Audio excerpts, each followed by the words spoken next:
Welcome to the STARS program, seniors taking active roles in society. And now, here's your host, Anita Finley. Ron Chicone, who is actually the book of the month in May. The book of the month is called Winners and Losers, Secrets of the Roaring Twenties and the Prodigality of the Gilded Age.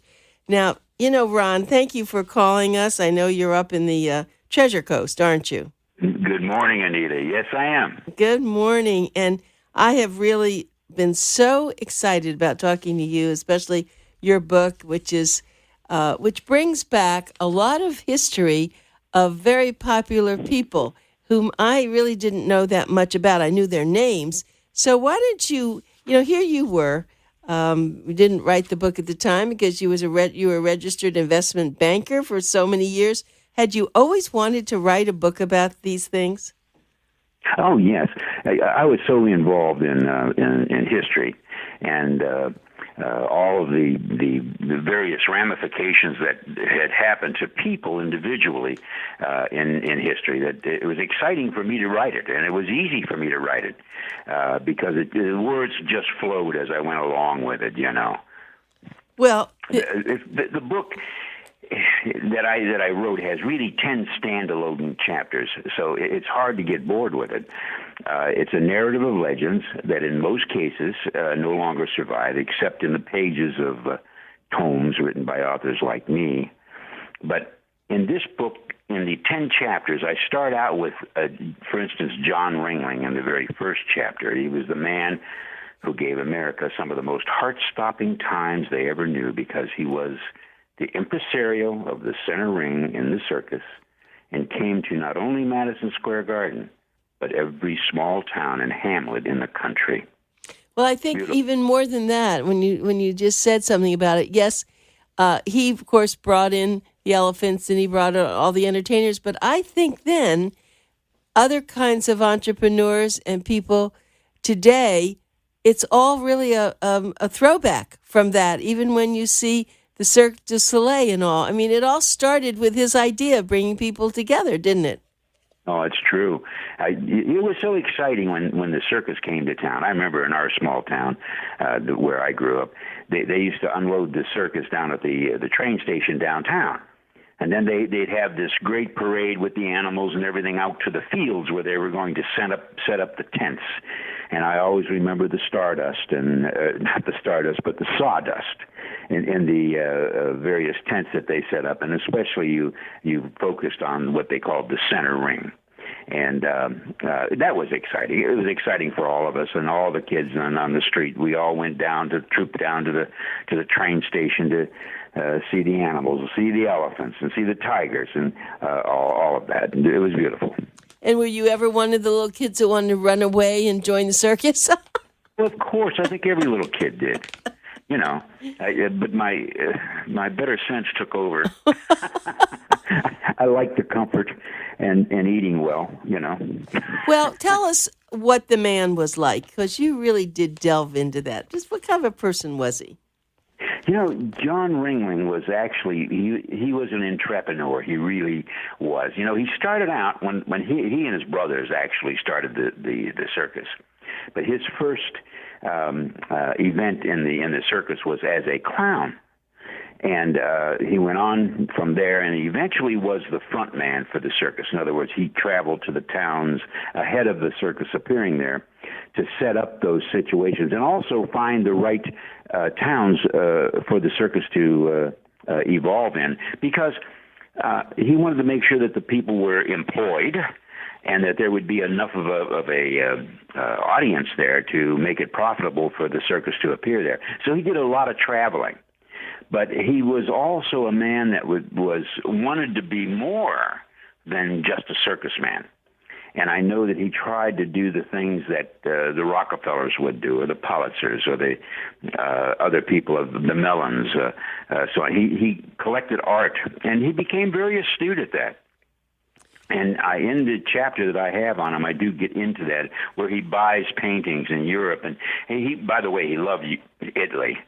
And most of the things that he did in his own home in Sarasota was based on the Venetian style of architecture. So he actually was very well educated, and he had a natural affinity for the arts. And so that museum, which I really was thrilled to see one day when I was over there on the West Coast, it's just gorgeous over there. And I know that I'm hoping that they're going to carry your book, and they should carry it over there because you do glorify him. I mean, you really do talk a lot about him, and I'm glad. But now saying that, let's talk about the other thing that just by coincidence, I had been to the Jekyll Island Club. Oh, yes. Yes, Jekyll Island Millionaires Club. That building was started in 1886 and it was completed in 1888. This has to be considered one of the most innovative and beautiful buildings of its time, or for that matter, any time. It resides in what is now called the historic district of Jekyll Island. It reached the nadir of its existence in the 1920s when 100 of the world's richest men belonged to this opulent and luxurious dwelling. It is now operated as a splendid world-class hotel where anybody who wants to return to the 1890s can visit and enjoy the way it was in the past. If you ever wanted to stay in a living, breathing museum, this is your chance. Now, this was a men's club, right? I mean, women were not allowed, right? Well, I don't know that was exactly true, because behind, I think, every man was a woman, but of course, these men were all the most successful men in their professions. But those households were really operated by their wives. Right, but I was very impressed when I was there. I was on a tour, and Jekyll Island isn't that in Georgia? Yes, it is, the coast of Georgia, and beautiful. The climate there is much better than the interior part of Georgia. It's much warmer. And because their months down there really stretched from the January, February, March, April, that's when it was the height of their season. And it's beautiful. Everything that they had down there. They had the golf, and they had the fishing, and they had all kinds of activities that were a part of the Jekyll Island experience for those people in those times. It was created by a huge club in New York, very wealthy club. I think it was called the New York Club, and they're the ones who actually created it and bought this island, and then developed it. I see. So it was a marvelous job. It was a way to get it down into the warm weather. So it was a place. Yeah, and the thing about it was, and the reason why it's in this book, they were a winner and a loser, because they were the height of winning in the 1920s, and then along came the stock market crash in 1929, and the long in the 1930s, the long darkness in our country, and most of them were going bankrupt in that period of time, and so the club fell upon very hard times. And then finally, and when the Second World War broke out, they had no men, no help there. And the millionaires that had come down there depended on having help to unload their furniture, to get their things there, get the boats there, so on and so forth. But and then they closed the club in 1942, and really the club was closed for a very long time. Eventually, the state of Georgia bought the entire island, and then they at one time tried to operate the club. It was a failure, and then finally they brought in this other company, and they've done a magnificent job on it. And I was actually there just about 2 weeks ago, and they're very busy, and they've got all kinds of things going. My wife and I danced there, the same place where President Wilson danced with his wife. Well, I know that you are a dancer. I know in your your autobiography we talked about that. But okay, the name of the book is Winners and Losers: Secrets of the Roaring '20s and the Prodigality of the Gilded Age, and it truly is. There's so many people in that Ron focused on, and I had no idea about them. But so moving on with that, I love the idea of the founder of the General Motors, because I did not know that all these cars were named actually after the man that started the that particular car company. Yeah, Billy Durant was his name. He's the creator of General Motors. The thing that I get such a kick out of, though, is his middle name was Billy Crapo Durant. And that came from his grandfather was William Crapo, who was the governor of Illinois.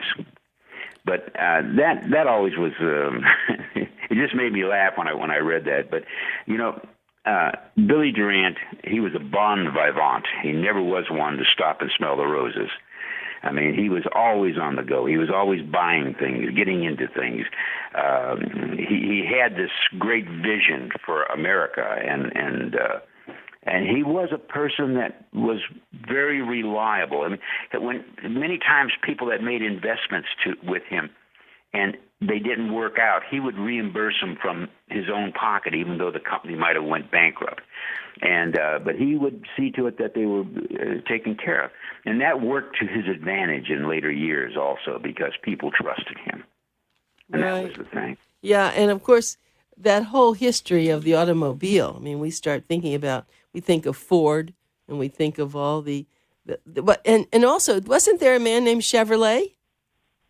Well, the very interesting thing is that what happened is that the bankers who were controlling the stock of General Motors by about 1910, because of Billy's rampaging, buying other companies using the stock of General Motors to finance them, they got tired of Billy Durant's spending, and they forced him out of the company. Well, Billy went on to find this race car driver called Chevrolet, and he started a company called Chevrolet. And eventually, by about 1912, 1913, he stepped in and was able to acquire General Motors with the use of the Chevrolet company that he had built. And he was back in charge of General Motors, only to get kicked out again in about 1920. But then went on to make a fortune in the stock market all the way through to 1929. He eventually ended up bankrupt. But he still had the vision, because in 1946, I believe the year that he died, he was operating a bowling alley and a drive-in restaurant about 2 blocks down from where he had built the biggest General Motors plant. With his initials were in the bricks of the General Motors plant. But here he was running a bowling alley. And unfortunately, time ran out for him. But bowling alleys and drive-in restaurants became very big after the Second World War. And he would have been in the forefront of it if he would have just lived a little longer. Isn't that something? Well, who knows? And they did live very luxurious lives, and I know that. But now let's get into some of the sex stuff with the vaudeville stars like Mae West, Sophie Tucker. Boy, I remember Sophie Tucker when she came to Miami Beach. I was a little girl, I think. Didn't she come there? And that was a big place where she played a lot, and South Beach was today is South Beach, but it was Miami Beach at that time. Well, you know what is, Anita, you and I guess, have reached a stage in our life where we have lived quite a while, and we still remember a thing called vaudeville. And it's incomprehensible to me that a vast segment of our population does not know what vaudeville was, but never even heard of it. And I was talking to a prominent psychiatrist 2 or 3 days ago, and she had never heard of vaudeville. Oh my goodness. It's hard for me to even understand that. But I did a chapter in there to at least enlighten people to what vaudeville was. But then I went on to write about a woman that was a star, Eva Tanguay. She was a powerful star of a theatrical time in America called vaudeville. She was a puzzle that lived within an enigma. She grabbed at life with an exuberance could not be denied. She was a flame that burst into stars, and she perished, still fantasizing about the greatness to come. She was so great, though, during the 20s and into the early 30s anyways, when finally vaudeville then started decaying because of movies and things like that. But when she finally died, she was befriended by some of the other stars there. She only had $500 left in her estate, and that was the amount of her legacy. But she did leave a legacy carried on by stars like Madonna and Lady Gaga, because that was her style. That was her style in vaudeville and also in the Follies. So, and then she was such a big star that she made a song popular that you still hear today. And the song is "I Don't Care," and she was called the "I Don't Care Girl" in vaudeville. Isn't that interesting? It is. And how did you decide? There's so many famous people and things. How did you decide who you wanted to cover in your book? Well, a lot of it was done accidentally. For instance, this last girl, Eva Tanguay, being the "I Don't Care" girl, where I got that was from my lady, who her favorite expression is "I don't care." And so I start singing the song to her. I don't care. I don't care. And finally, I looked up the girl who was the "I don't care" girl, and that's how Eva Tanguay came along. But there is one that I was always interested in because there was such a mystery to her life, and that was Amelia Earhart. She lived one of the most daunting lives of all, and she was the antithesis of uninspiring. With this one soaring woman, you have the embodiment of a spirit and flame, cannot be doused, a life that was cut short but lived to the fullest. And she will live definitely in infamy. What a woman she was. She is such I think that, I don't know that there's anybody that hasn't heard of Amelia Earhart. And yet she died in the Pacific. And I think that she was a very close friend of the Roosevelt administration. And I wrote about her life and about her loves, and there are things that people didn't know about Amelia Earhart that I put in this book that are very, I don't know, there are things that you don't normally talk about, but I talked about her love life, her marriages, and how that came about more than anything is there's a home here in Fort Pierce where I live that belongs to the Kinney family, Dorothy Kinney, who was married to Amelia Earhart's husband. And she was good friends with Amelia Earhart. And when going by that home today, which is now on the Historic Register, it made me think of Amelia Earhart. And I think that chapter did come about somewhat by that home. Well, of course, as you said, I have heard of Amelia Earhart. Of course, we knew that she flew the plane and then it got lost. But I didn't really know anything about her personally until I read your book. You did a great job on that. I mean, you really love that woman. I did. I really did. I really liked her, and I think the thing that I had put, she wasn't the greatest aviator or aviatrix. She wasn't the smartest woman. She wasn't the most daredevilish woman. But she encompassed all of those things in one way or another. And so I don't know whether you call her smart or you don't, or a daredevil, or what you call her really, because I don't think you could put a handle on her.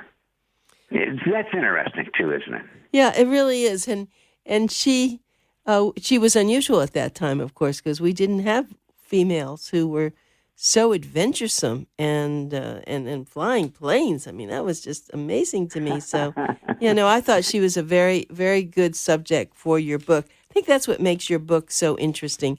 You go from someone like, I was thinking of John Ringling, then to the Jekyll Island Club, and then the people in General Motors. And of course, we talked about, the Ziegfeld girls and Eva Tanguay, but then Amelia Earhart. I mean, you really did focus in a lot about her. But then you even moved to the Kentucky Derby.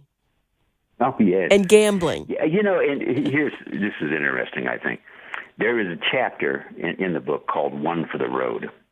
And it's about a woman who went through a failed marriage, And she was on the bottom of the rung. She was fat. She was ugly. She was left with no money, no car, no skills. Yet she went on to make an exciting and very successful life for herself. And she did it after she got divorced, and she just picked herself up by her bootstraps. She took over a bankrupt company, didn't know anything about it, learned it from a little old guy that only was the last employee of the company, and she made a huge success out of it. And she lives in Myrtle Beach today, and a friend of ours. And she is one that now today looks toward history a lot. And in fact, my wife and I will be up there at Jekyll Island in February with her and her husband. So it'll be interesting. And that was just interesting. She's such an interesting person. And she's gone through so much. She's one of the only modern parts of this book. In other words, somebody that's still alive. Everyone else is dead. Well, they didn't get to read your book, did they? No, but when we talk about horse racing, she did attend for the first time the Kentucky Derby, and I love that race because it's one of my most things that I look forward to every year is the Kentucky Derby. I've never been there, but I don't know that I ever will go after listening to what she had to say, because she said it was so jammed and so crowded, and they didn't even get to see the race. I don't think. I think they watched it on the television monitor. But I like where, of course, all the gorgeous hats that the women wore. Beautiful, and that was something I talked about when I did the epilogue in the book. Right. And I talked about the hat. Well, I talked about the way people used to dress and the things of the past. I guess sometimes I tend to live, at least in my imagination, in the past. Well, let me tell everybody about this book. Wait. I want everyone to know how they can buy this. This is Winners and Losers, and you can go to Amazon. Of course, put in Winners and Losers, and it's Ron Chicone. That's Chicone. It is really very interesting. It goes very quickly, and you'll learn about a lot of these people. It's something that you will, look, it's not, it's not that it's historical, but it's more than that. It's fun. You're just going to sit there and you're going to say, oh, I didn't know about that. And Ron is a very good writer, I must say that. And, Ron, before we say goodbye, I know you've worked on other books. You do have other books, and now you're working on more. Are you going to do more this kind of a book on historical characters? Well, even though this attracts me very much, I thought that I would like to do one again like this one. But Anita, I was a financial advisor for 30 years, and I know financial things, and in fact, my life has revolved around the stock market, and I've been very successful at it.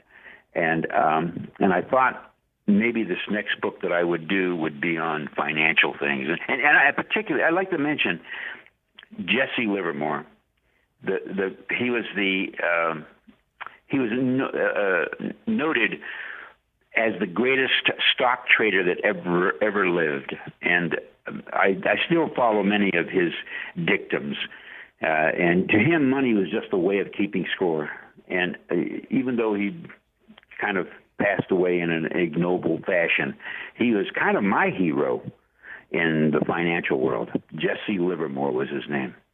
Well, he's. I'm sure she sounds lucky that you've lived this kind of a life, because you like people, and that's very important. And you kind of absorb all who they are, and you have a good memory, and you write all this stuff down. And I'll be looking forward to your next book. But for those of you who've been listening to this interview, we are very thrilled that Ron took the time. He was our Book of the Month in May, and we certainly thank you for calling us, and we hope that you have, a great life, and just stay in touch.